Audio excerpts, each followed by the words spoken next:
تنسى الاعجاب بالفيديو والاشتراك بالقناة وتفعيل الجرس لضمان وصول فيديوهاتنا لكم. السلام عليكم ورحمة الله وبركاته. ازيكم حبايبي، عاملين ايه؟ اللهم صل وسلم على سيدنا محمد وعلى آله وأصحابه وسلم. النهاردة هنعمل طريقة الخلطبيطة بالصلصة. حاجة سهلة وموجودة عندك في البيت، كل الإمكانيات بتاعتها يعني رخيصة وموجودة عندك في البيت.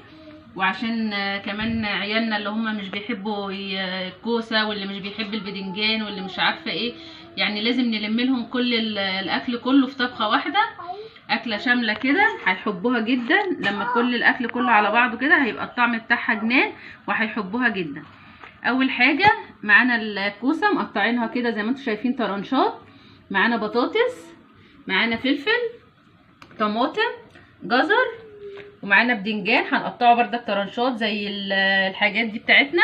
معانا بصلايه مقطعه كده، معانا البهارات بقى فلفل اسمر وكمون وملح ومعلقه نص معلقه بابريكا صغيره، ومعانا زيت، ومعانا مرقه ماجي.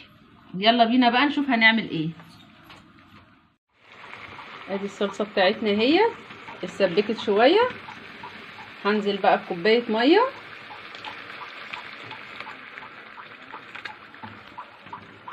واقلبها كويس كده.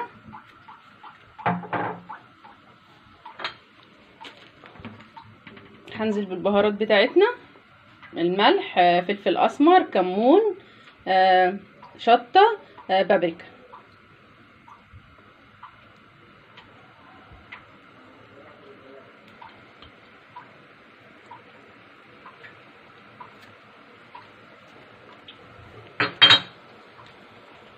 عندي مرقه ماجي الفوريه، انا بحب الفوريه.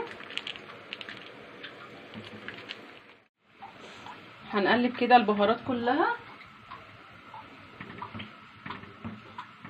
وهنوطي بقى عليها شويه ونسيبها، ويلا بينا نرص الصينيه بتاعتنا.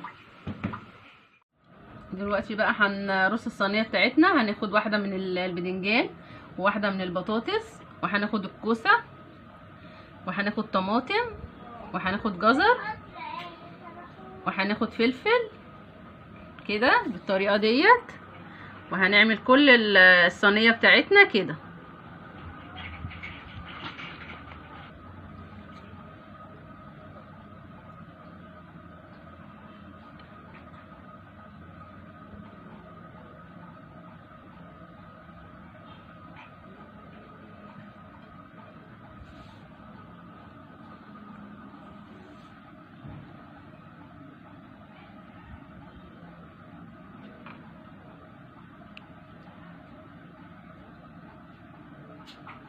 وهنرص الصينيه بتاعتنا كلها وهنرجع لكم تاني.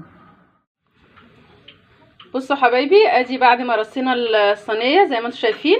بصوا المنظر، بصوا منظر كل الاكل بقى على بعض، اللخبطه كلها، اللخبطيطه كلها على بعض. بصوا ما شاء الله كده. عيالك بقى هيشوفوا المنظر هيحبوا الاكله ديت، وهيقولوا لك كل شويه اعملي لنا خلطبيطه. يلا بينا بقى نحط الصلصه بتاعتنا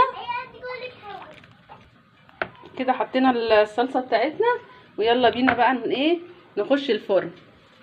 يلا في الفرن اهوت، هنسيبها بقى لحد ما تستوي. بصوا حبايبي بعد ما طلعت من الفرن ما شاء الله عليها كده. عملتي حاجه اهوت حلوه في البيت لاولادك اللي بيحبوه، والمنظر بتاعها جميل يعني هيشهي العيال. بس اول ما يشوفوا بس الصينيه هيقولوا لك عايزين منها. اللي كانوا بيقولوا لك احنا مش بنحب الكوسه، لا مش بنحب البدنجان، دلوقتي هيحبوا الاكله بتاعتنا ديت. ويا رب يكون الفيديو عجبكم. ما تنسوش اللايك والشير وسبسكرايب، واللي ما شافش قناتي واول مره يشوفها يفعل الجرس عشان يوصلكم مني كل جديد. والسلام عليكم ورحمه الله وبركاته.